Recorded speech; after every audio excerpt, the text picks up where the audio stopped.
Inanunsyo ng Isabela Electric Cooperative 1 Incorporated na magkakaroon ng scheduled power interruption sa ilang lugar sa mga bayan ng San Mateo at Cabanatuan ngayong araw, January 23, 2026 mula alas 9 na umaga hanggang alas 5 ng hapon.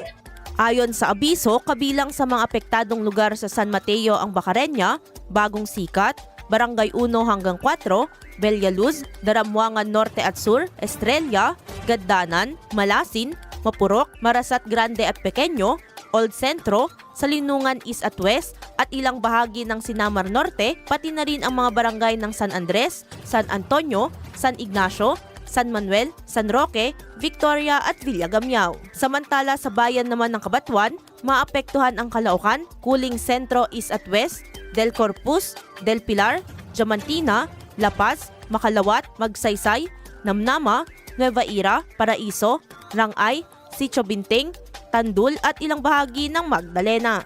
Isasagawa umano ang power interruption para sa substation maintenance, pagwawasto ng hotspot at paglalagay ng feeder metering. Paalala ng Electric Cooperative, maaaring maibalik ang supply ng kuryente ng mas maaga at pinapayuhan ang publiko na ituring na may kuryente pa rin ang mga linya para sa kaligtasan.